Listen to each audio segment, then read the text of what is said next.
ओम शांति। ओम शांति। आज की तारीख है 27 अप्रैल 2021। साकार महावाक्य। बाबा कहते, मीठे बच्चे, तुम्हारा स्वधर्म शांत है। सच्ची शांति शांति धाम में मिल सकती है। ये बात सबको सुनानी है। स्वधर्म में रहना है। बाबा कहते, मीठे बच्चे, तुम्हारा स्वधर्म शांत है। सच्ची शांति शांति धाम में मिल सकती है। ये बात सबको सुनानी है। स्वधर्म में रहना है। आज का प्रश्न, कौन सी नॉलेज एक बाप के पास है जो अभी ही तुम पढ़ते हो?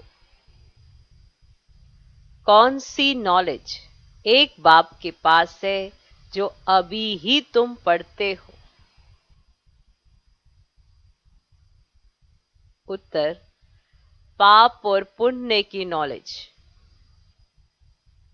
पाप और पुण्य की नॉलेज। भारतवासी जब बाप को गाली देने लगते हैं तब पाप आत्मा बनते हैं, और जब बाप को और ड्रामा को जान लेते हैं तब पुण्य आत्मा बन जाते हैं। ध्यान से सुनना। भारतवासी जब बाप को गाली देने लगते तब पाप आत्मा बनते, और जब बाप को और ड्रामा को जान लेते हैं तब पुण्य आत्मा बन जाते हैं। ये पढ़ाई तुम बच्चे अभी ही पढ़ते हो। ये पढ़ाई तुम बच्चे अभी ही पढ़ते हो। तुम जानते हो सबको सद्गति देने वाला एक ही बाप है। तुम जानते हो सबको सद्गति देने वाला एक ही बाप है। मनुष्य मनुष्य को सद्गति अर्थात मुक्ति, जीवन मुक्ति दे नहीं सकते। कौन सी नॉलेज एक बाप के पास है जो अभी ही तुम पढ़ते हो? उत्तर, पाप और पुण्य की नॉलेज। जैसे मनुष्य कहता है ना कि हमें पता है क्या पाप है क्या पुण्य है, पर रियल में क्या पाप है और क्या पुण्य है, ये जब बाबा आके समझाते तब हमें समझ में आता है कि पाप कर्म कौन से हुए और सही मायने में पुण्य क्या है। इसलिए जब भारतवासी जब बाप को गाली देने लगते हैं तब पाप आत्मा बनते हैं, और जब बाप को ड्रामा को जान लेते हैं तब पुण्य आत्मा बनते हैं। पाप आत्मा कैसे बनते, पुण्य आत्मा कैसे बनते, ये बात आज हमें पता है। तो ये पढ़ाई तुम बच्चे अभी ही पढ़ते हो। तुम जानते हो सबको सद्गति देने वाला, सबको सद्गति देने वाला एक ही बाप है। मनुष्य मनुष्य को सद्गति अर्थात मुक्ति, जीवन मुक्ति दे नहीं सकते। तो ये है सत्य है।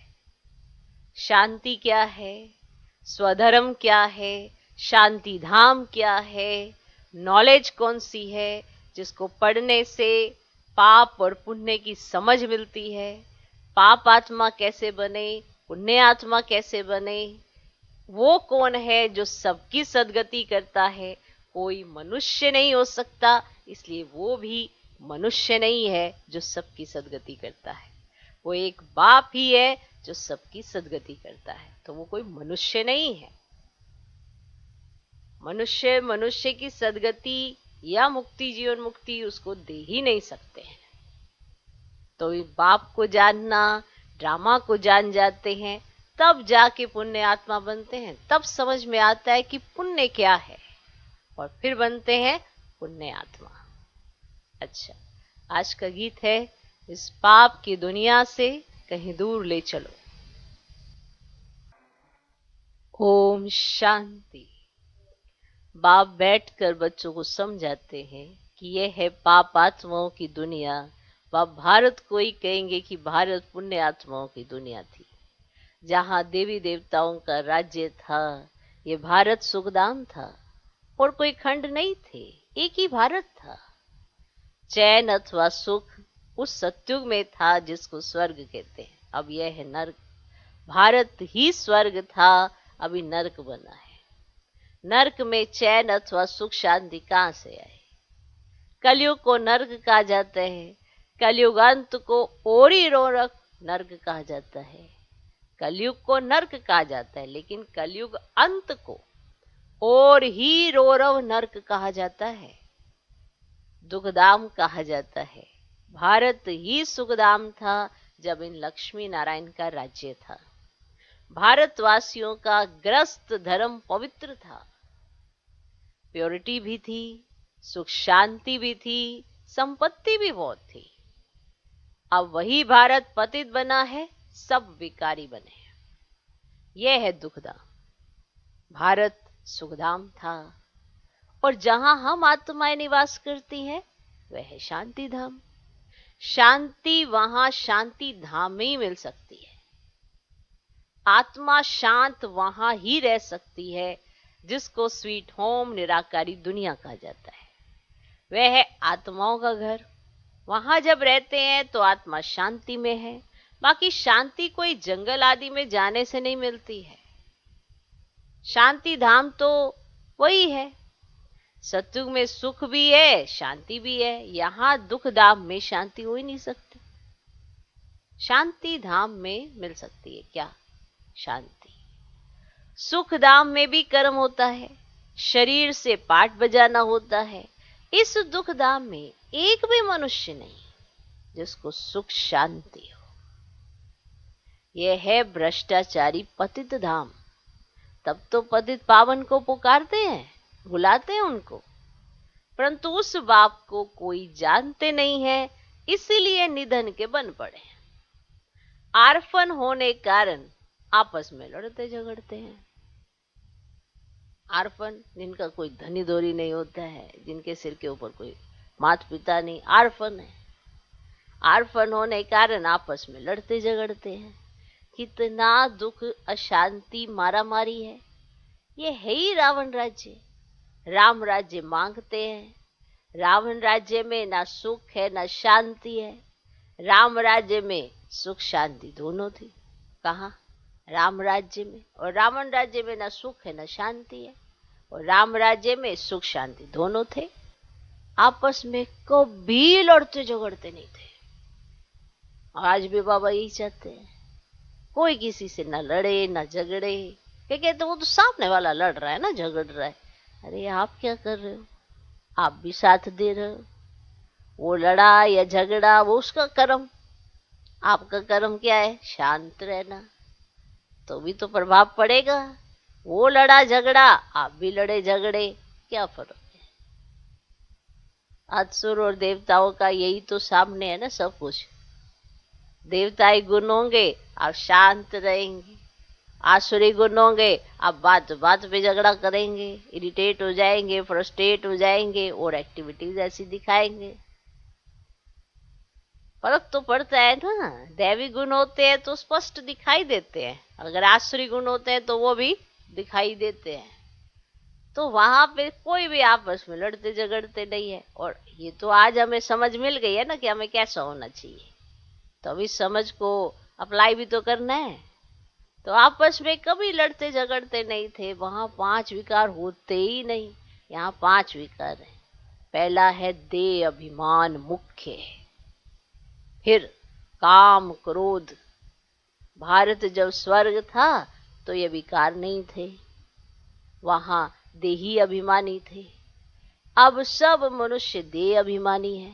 अब देवताएं थे देही अभिमानी। देह अभिमान वाले मनुष्य कभी किसको सुख नहीं दे सकते। एक दो को दुख ही देते हैं, बात बात में दुख देते हैं। कौन? जिसके अंदर देह अभिमान बोध होता है, उसको बार बार ये ऐसे ख्याल आता है, मेरे साथ ऐसे, मेरे साथ। ये क्या है? ये देह अभिमानी तो है ना। तो वो किसी को ना सुख नहीं दे पाते हैं। उनसे दूसरों को दुख होगा ही होगा, वो भले उनको समझ आए ना आए, वो सुख नहीं दे सकते देह अभिमान वाले। बहुत सिंपल सी बात है। जिसके अंदर देह के पदार्थ या किसी भी चीज का, अभी तो बाबा ने हमें ये भी समझ, अगर सेवा का भी आ गया ना अभिमान, वो भी तो देह अभिमान ही है। मैं ऐसा करता, मैं ऐसा करती, मैं बहुत करता, मैं बहुत करती, जो भी कोई भी देह अभिमान आया ना, तो मनुष्य किसको सुख नहीं दे सकता, एक दो को दुख ही देते हैं। ऐसे मत समझो कोई लखपति, करोड़पति, पदमपति है तो सुखी है, ऐसे मत समझना। ये बहुत बड़ी भ्रांति है। कई ऐसे समझ लेते हैं कि इस समय तो देखो इनके पास लाखों का माल है, करोड़ों की इनके पास वो मलकियत है, तो सबसे ज्यादा सुखी तो यही है। अरे ये तो लाश लाश की आत्माएं है ना, समझने की जरूरत है। ऐसे मत समझना भले किसी के पास आज धन है, दुख तो सारथी है ना, क्योंकि दुख दाम में उसे सुख तो दिखा ही नहीं है। अल्पकाल का सुख देख रही आत्मा, धन से कितना सुख देख लेगा कोई? सच्चा सुख तो क्या होता है, ये तो बाबा ने समझाया भी है और देखा भी है बच्चों। तो ऐसे मत समझो कोई लखपति, करोड़पति, पदमपति है तो सुखी है, नहीं। ये तो सब है माया का भबका, माया का राज्य है। अभी उनके विनाश के लिए ये महाभारत लड़ाई सामने खड़ी है। इसके बाद फिर स्वर्ग के द्वार खुलने हैं, आधा कल्प के बाद फिर नरक के द्वार खुलते हैं। ये बातें कोई शास्त्रों में नहीं है, किसको पता ही नहीं है शास्त्रों में कहाँ से आएंगी। देखो से भगवान समझाते तो समझ जाना चाहिए ना कि वो क्या बता रहे। ये बातें कोई शास्त्रों में नहीं है। भारतवासी कहते हैं जब भक्ति करेंगे तब भगवान मिलेगा। बाबा कहते हैं जब भक्ति करते करते बिल्कुल नीचे आ जाते हैं तब मुझे आना पड़ता है स्वर्ग की स्थापना करने, अर्थात भारत को स्वर्ग बनाने। भारत जो स्वर्ग था वह नर्क कैसे बना? रावण ने बनाया। गीता के भगवान से तुमको राज्य मिला, 21 जन्म स्वर्ग में राज्य किया, फिर भारत द्वापर से कलयुग में आ गया, अर्थात उतरती कला हो गई। इसीलिए सब पुकारते रहते हैं हे पतित पावन आओ। पतित मनुष्य को सुख शांति पतित दुनिया में मिल ही नहीं सकती। कितना दुख उठाते हैं। आज पैसा चोरी हुआ, आज दिवाला मारा, आज रोगी हुआ, दुख ही दुख है ना। ये वाले दुख का देखते हैं, सोचते हैं किसी के पास धन दौलत माल गाड़ियां ये सब कुछ है तो वो सुखी ही है, लेकिन उनके पास ये भी तो सब कुछ होता है, चोरी हो जाता है माल। हाँ, आज दिवाला मार गया, आज रोगी हुआ, तो दुख ही दुख है ना। अभी तुम सुख शांति का वर्षा पाने का पुरुषार्थ कर रहे हो, बाप से स्वर्ग का वर्षा लेने का पुरुषार्थ कर रहे हो। सदा सुखी बनाने वाला एक ही बाप है, सदा दुखी बनाने वाला रावण है। ये बातें भारतवासी नहीं जानते हैं। सत्युग में दुख की बातें होती ही नहीं, कभी रोना नहीं पड़ता, सदैव सुख ही सुख है। वहां देह अभिमान अथवा काम क्रोध आदि होते ही नहीं। जब तक 5 विकारों का दान ना दे तब तक दुख का ग्रहण छूट ही नहीं सकता। कहते हैं ना दे दान तो छूटे ग्रहण। इस समय सारे भारत को 5 विकारों का ग्रहण लगा हुआ है। जब तक ये 5 विकार का दान ना दे तब तक 16 कला संपूर्ण देवता बन ना सके। सुना समझा कि जब तक ये 5 विकार का दान ना दें तब तक 16 कला संपूर्ण देवता बन ना सके। बाप सर्व का सदगति दाता है। कहते हैं गुरु बिगर गति नहीं, परंतु गति का भी अर्थ समझते नहीं। मनुष्य की गति सदगति माना मुक्ति जीवन मुक्ति, सो तो बाप ही दे सकते हैं। इस समय सर्व की सदगति होनी है। दिल्ली को कहते हैं न्यू दिल्ली, पुरानी दिल्ली, परंतु अब न्यू तो है ही नहीं। न्यू वर्ल्ड में न्यू दिल्ली होती है, ओल्ड वर्ल्ड में ओल्ड दिल्ली होती है, ओल्ड ही है ना। बरोबर जमुना का कंठा था, दिल्ली परिस्तान थी, सतयुग था ना, देवी देवताएं राज्य करते थे।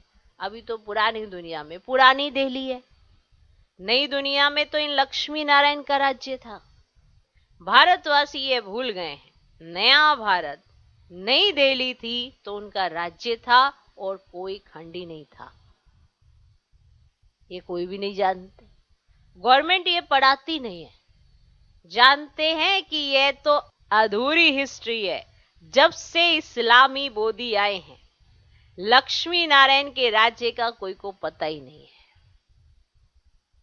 ये बाप ही बैठ समझाते हैं कि सारी सृष्टि का चक्र कैसे फिरता है।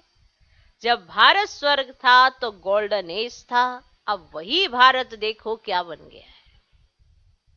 फिर भारत को हीरे जैसा कौन बनाए? बाप कहते हैं जब तुम बहुत पाप आत्मा बन जाते हो तब मैं आता हूं पुण्य आत्मा बनाने। ये ड्रामा बना हुआ है जिसको कोई भी नहीं जानते। ये नॉलेज सिवाय बाप के कोई दे ना सके। नॉलेजफुल बाप ही है, नॉलेजफुल बाप ही है, वे आकर पढ़ाते हैं। मनुष्य मनुष्य को कभी सदगति दे नहीं सकते। जब देवी देवता थे तो सब एक दो को सुख देते थे, कोई भी बीमार रोगी नहीं होते थे। यहां तो सब रोगी हैं। अब बाप आए हैं फिर से स्वर्ग बनाने। बाप स्वर्ग बनाते हैं, रावण नरक बनाते। ये खेल है जिसको कोई भी नहीं जानते। शास्त्रों का ज्ञान है फिलॉसफी, भक्ति मार्ग। वह कोई सदगति मार्ग नहीं है। ये कोई शास्त्रों की फिलॉसफी नहीं है। बाप कोई शास्त्र नहीं सुनाते। ये है स्पिरिचुअल नॉलेज। बाप को स्पिरिचुअल फादर कहा जाता है। वह है आत्माओं का बाप। बाप कहते हैं मैं मनुष्य सृष्टि का बीज रूप हूं, इसीलिए नॉलेजफुल हूं। इस मनुष्य सृष्टि रूपी झाड़ की आयु कितनी है, कैसे वृद्धि को पाता है, फिर कैसे भक्ति मार्ग शुरू होता है, यह मैं जानता हूं, क्योंकि मैं इसका बीज रूप हूं। तुम बच्चों को यह नॉलेज देकर स्वर्ग का मालिक बनाता हूं, फिर तुम मालिक बन जाते हो। यह नॉलेज तुमको एक ही बार मिलती है, फिर गुम हो जाती है। फिर सत्युग त्रेता से इस नॉलेज की दरकार नहीं रहती। यह नॉलेज सिर्फ तुम ब्राह्मणों के लिए, यह नॉलेज सिर्फ तुम ब्राह्मणों को है।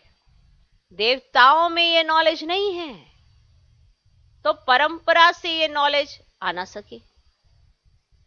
यह सिर्फ तुम बच्चों को एक ही बार मिलती है, जिससे तुम जीवन मुक्त बन जाते हो। वंडरफुल बात यह है कि हमको ये नॉलेज मिल रही है और इस नॉलेज के आधार पर मुक्ति, जीवन मुक्ति मिलती है। भगवान पढ़ाते हैं तो भगवान हमको ऊंच पद दिलाते हैं कि अगर हम जितना पढ़ते हैं उतना पोजीशन प्राप्त करते हैं। लेकिन जब हम पोजीशन प्राप्त कर लेते हैं तो ये नॉलेज हमारे पास नहीं होती है। इसीलिए ये नॉलेज परंपरा से नहीं चली आती है। एक ही बार ये नॉलेज मिलती है, तो इस नॉलेज के आधार पर हमें अपना कितना जीवन का सुधार करना चाहिए, क्योंकि ये मिलती ही एक ही बार है। बाप आता भी एक ही बार है और सब कुछ लुटाता भी एक ही बार है। कितनी वंडरफुल बातें हैं कि ये सारी चीजें हम समझते हुए भी समझना नहीं चाहते हैं कि ये मिलेगा भी एक ही बार। तो एक ही बार जो चीज मिलेगी उसका रिगार्ड कितना होना चाहिए, उसके प्रति सम्मान कितना होना चाहिए। कितना अलबेलापन आ जाता है जबकि मिलना ही एक ही बार है। देवताओं को भी ये नॉलेज नहीं है, तुम ब्राह्मणों के लिए है नॉलेज, क्योंकि शिव बाबा आए हुए हैं, वो पढ़ा रहे हैं, सिखा रहे हैं। इस नॉलेज के आधार पर जीवन मुक्ति मिलती है। इस नॉलेज के आधार पर जितना ये नॉलेज आपके अंदर जाती है उतना आपका जीवन निखर के आता है। तो उतना ही आपको जीवन मुक्ति में ऊंच पद प्राप्त होता है। मुक्ति सबको मिलती है, तो वही नॉलेज जब सबको मिलती है तो मुक्ति सबको मिल जाती है, चाहे शॉर्ट फॉर्म में ही मिले, लेकिन मिलेगी तो सबको ना, कि परमात्मा कह क्या रहा है। हाँ, अब उसमें पढ़ेंगे जो वो उच्च पद पा लेंगे, माना सत्यु की आदि में आएंगे। अब ये पूरी कहानी है। अब जिसे समझ में आ गया उसे भी पता चल जाएगा शांति क्या है, शांति धाम क्या है, भगवान का पढ़ाना क्या है। क्योंकि इतनी उच्च नॉलेज और परमात्मा के द्वारा जब मिलती है तो उसके बाद आत्मा का उद्धार कैसे होता है। तो शास्त्रों में तो ये नॉलेज है नहीं, क्योंकि हमें तो ऊपर से नीचे ही आना था, तो नॉलेज कहां से मिलती है। इस नॉलेज के आधार पर नीचे से ऊपर चढ़ जाते हैं, यही तो इसका महत्व है। यह नॉलेज सिर्फ तुम ब्राह्मणों को है, देवताओं में यह नॉलेज नहीं है, तो परंपरा से ये नॉलेज आ ना सके। ये सिर्फ तुम बच्चों को एक ही बार मिलती है, जिससे तुम जीवन मुक्त बन जाते हो, बाप से वर्षा पाते हो। तुम्हारे पास बहुत आते हैं, बोलते हैं मन की शांति कैसे मिले, परंतु ये कहना ही भूल है। मन बुद्धि आत्मा के ऑर्गन्स हैं, जैसे शरीर के ऑर्गन्स हैं। आत्मा को पत्थर बुद्धि से पारस बुद्धि बाप ही आकर बनाते हैं, जो सत्युग त्रेता तक चलती है। माना हमारी बुद्धि एक बाप के पारस बनाने से वो आधा कल्प तक पारस रहती है। मतलब भगवान के हमारे सामने ये ज्ञान बांटने से छोटी मोटी प्राप्ति नहीं होती है। आधा कल्प 2500 वर्ष आपकी बुद्धि वैसी चलती है, पारस बुद्धि। जरूर विचार करना, चिंतन करना। जैसे शरीर के ऑर्गन्स हैं, ऐसे आत्मा के ऑर्गन्स हैं, मन बुद्धि। इसलिए ये मन को शांति मिले ये तो बात ही नहीं आती। आत्मा का स्वधर्म ही शांत है। ये तो हावी हो गए हैं विकार, इसीलिए आत्मा बेचैन है, पाप कर्म हो गया उससे। अच्छा, तो अभी तुम पत्थर बुद्धि से पारस बुद्धि बनते हो। तुम्हारी पारस बुद्धि जो थी उसमें खाद मिलती गई है। अब फिर पारस बुद्धि कैसे हो, तो बाप कहते हैं हे आत्मा मुझे याद करो। बहुत सिंपल सा प्रोसेस है। क्योंकि अगर आप यहाँ की दुनिया के, यहाँ की चीजों के, यहाँ के वैभवों को याद करेंगे तो यही बुद्धि अटकी रहेगी। अगर बाप को याद करेंगे तो जैसा है बाप वैसे बनेंगे आप, वैसे ही गुण ट्रांसफर होंगे, वैसे ही संस्कार आएंगे, वैसा ही स्वभाव बनेगा। तो जिसकी स्मृति होगी वैसा ही तो चरित्र बनेगा। इसीलिए कहा कि हे आत्मा मुझे याद करो। याद की यात्रा से तुम पवित्र बनेंगे और मेरे पास आ जाएंगे। बाकी जो कहते हैं मन की शांति कैसे मिले, उन्हें बताओ कि यहां शांति हो कैसे सकती। यह है ही दुखधाम, क्योंकि विकारों की प्रवेशता है। यह तो बेहद के बाप से ही वर्षा मिल सकता है। फिर रावण का साथ मिलने से पतित बन जाते हो।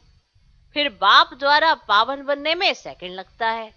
जैसे ही ये समझ आती है तो सेकंड का ही तो खेल है। क्योंकि समझ कोई भी बात की सेकंड में ही आती है। ऐसे नहीं कि 10 साल तक समझते ही रहोगे, कि 10 साल से हम समझ रहे हैं। समझ तो सेकंड में ही आती है, और एक बार निश्चय हुआ नहीं, बाकी सब बातें समझ आ जाती है। अभी तुम आए हो बाप से जीवन मुक्ति का वर्षा लेने। बाप जीवन मुक्ति का वर्षा देते हैं और रावण जीवन बंद का श्राप देते हैं। देखो, बाप आपको जीवन मुक्त कर देते हैं, माना जीवन मुक्ति का वर्षा, और रावण ने आपको जीवन बंद कर दिया है। जीवन जो आपका इतना अच्छा था उसको बंद कर दिया, तो उसने क्या दे दिया, श्राप। इसलिए दुख ही दुख है। ड्रामा को भी जानना है कि हुआ कैसे, क्या हुआ, क्या कारण था। ये ड्रामा को भी जानना होगा। बाप को, ड्रामा को जिसने जान लिया वो पुण्यात्मा बनेगा और वही सही तरह से चल पाएगा। इसलिए बाप को जानना, ड्रामा को जानना, दोनों को जानना बहुत ज्यादा जरूरी है। तब जाके समझ में आता है कि हम यहाँ कर क्या रहे हैं। तो ड्रामा को भी जानना है। दुख धाम में किसको सुख शांति मिल ना सके, शांति तो हम आत्माओं का स्वधर्म है। शांति धाम आत्मा का घर है। आत्मा कहती है हमारा स्वधर्म शांत है। ये बाजा नहीं बजाता हूं, बैठ जाता हूं। माना ये शरीर ही नहीं है तो फिर कहां जाके बैठ जाता हूं? शांति धाम में। वहां जाके जब ये बाजा नहीं बजाता, ये बाजा नहीं बजाता हूं, माना शरीर नहीं बजाता हूं, बैठ जाता हूं। परंतु कहां तक बैठे रहेंगे? कर्म तो करना ही है ना। जब तक मनुष्य ड्रामा को नहीं समझे तब तक दुखी रहते हैं। कोई भी बात में अगर आपको ड्रामा या अर्थार्थ रीति समझ में आ जाता है तो आपको दुख की अनुभूति नहीं होती है। ये जो दुख की अनुभूति होती है, इससे आप दुखी होकर, परेशान होकर, बेचैन होकर कैसे कैसे संकल्पों की रचना करते हैं, और उन्हीं संकल्पों की रचना की वजह से फिर खुद ही परेशान हो जाते हैं, क्योंकि ड्रामा को नहीं जानते। तो जब ड्रामा को समझ जाते हैं तो फिर दुखी नहीं रह सकते, क्योंकि ड्रामा पता है। बाकी दुख तो आता है, पर दुखी वो वाला दुखी नहीं, ये क्यों, क्या, कैसे।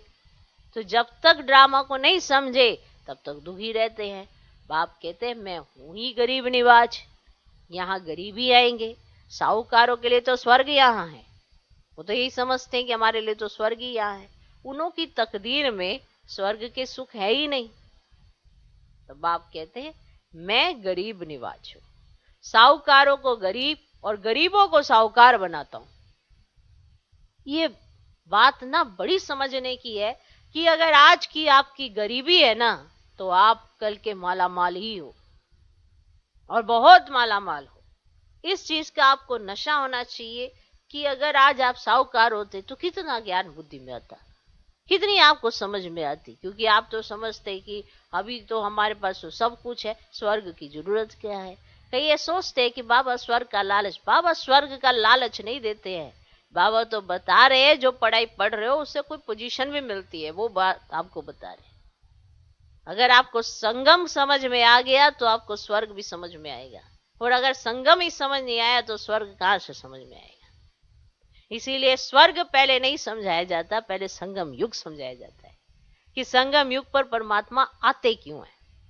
नर्क को स्वर्ग बनाने आते हैं। अब जो बच्चे परमात्मा का कहना मानेंगे तो उनको क्या कुछ तो प्राप्ति होती है ना।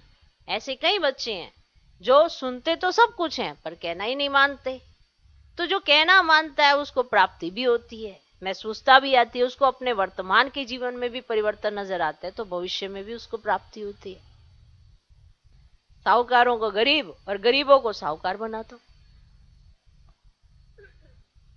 इसलिए कई पूछते हैं कि इस समय जो साहूकार है वो तो दुखी ही नहीं है। अरे इतना बड़ा दुख तो लगा उनको साहूकारी का, कि संगम पर उनको साहूकारी मिली, और उस साहूकारी का उल्टा नशा उनको और उनके आने वाले भविष्य में कितनी प्राप्तियों से वंचित कर रहा है।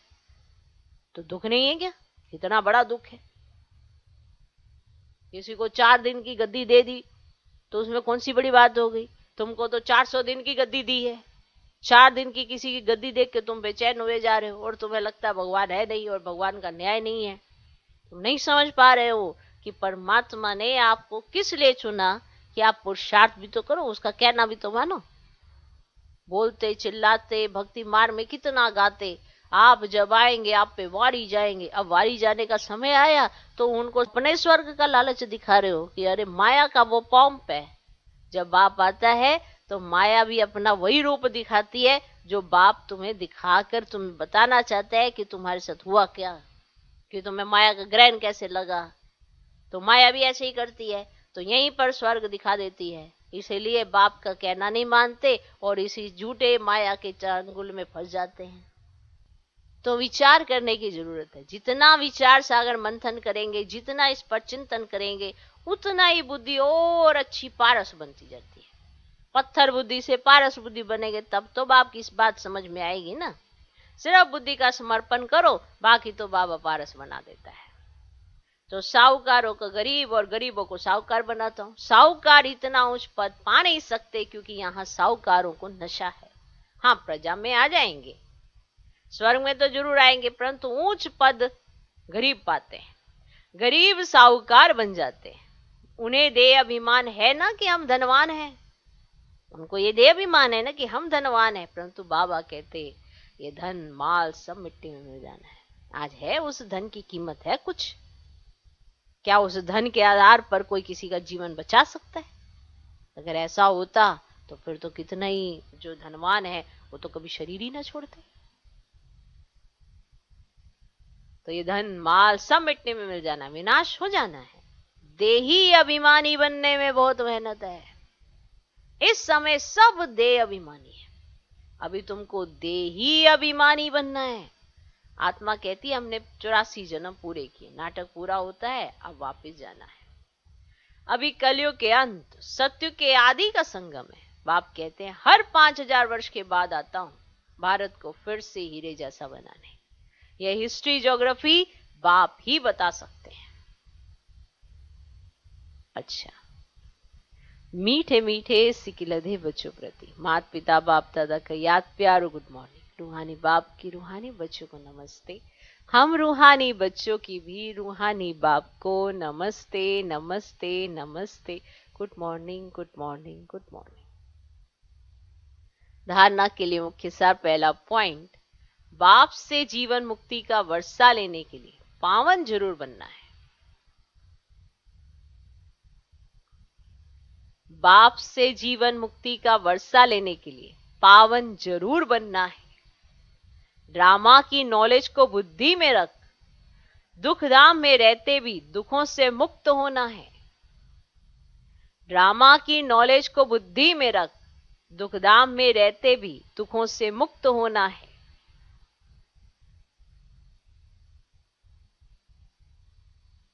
दूसरा पॉइंट, धन माल व साहूकारी का नशा छोड़ देही अभिमानी रहने का पुरुषार्थ करना है।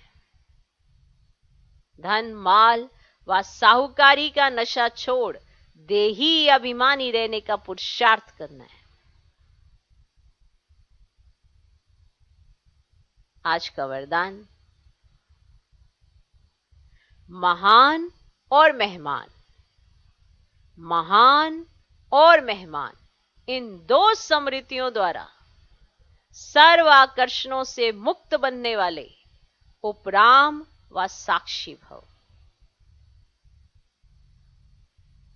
महान और मेहमान, इन दो स्मृतियों द्वारा सर्व आकर्षणों से मुक्त बनने वाले उपराम व साक्षी भव। उपराम व साक्षीपन की अवस्था बनाने के लिए दो बातें ध्यान पर रहें।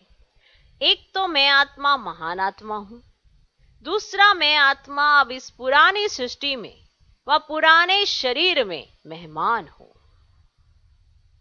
एक तो मैं आत्मा महान आत्मा हूं, दूसरा मैं आत्मा अब इस पुरानी सृष्टि में व इस पुराने शरीर में मेहमान हूं। इस स्मृति में रहने से स्वतः और सहज ही सर्व कमजोरियां व लगाव की आकर्षण समाप्त हो जाएगी। अना सारी कमजोरियां खत्म हो जाएंगी और आपकी जो लगाव की आकर्षण है ये समाप्त हो जाएगी। महान समझने से जो साधारण कर्म व संकल्प संस्कारों के वश चलते हैं वे परिवर्तित हो जाएंगे। महान समझने से जो साधारण कर्म व संकल्प संस्कारों के वश चलते हैं वे परिवर्तित हो जाएंगे। महान और मेहमान समझकर चलने से महिमा योग्य भी बन जाएंगे। आज का स्लोगन, सर्व की शुभ भावना और सहयोग की बूंद से बड़ा कार्य भी सहज हो जाता है। सर्व की शुभ भावना और सहयोग की बूंद से बड़ा कार्य भी सहज हो जाता है। ओम शांति। अगर आपके अंदर सबके प्रति शुभ भावना हो और आप अपना सहयोग दो तो ये एक बूंद के समान है और इससे बड़े से बड़ा कार्य भी बहुत आसानी से हो जाता है। ये इसका अर्थ है। तो आपके अंदर ना सबके प्रति शुभ भावना होनी चाहिए, सबके प्रति, और सबको सहयोग देने की भावना होनी चाहिए। कई ऐसे सहयोग तो देते, जताते भी साथ साथ है, वो सहयोग शुभ भावना वाला नहीं होता। तो सर्व की शुभ भावना और सहयोग की बूंद, बूंद बूंद से सागर भरता कहते हैं ना। तो ये अगर एक बूंद दी आपने, अगर सर्व के लिए शुभ भावना रख के और सहयोग की, इस बूंद से बड़ा कार्य भी सहज हो जाता है। ओम शांति।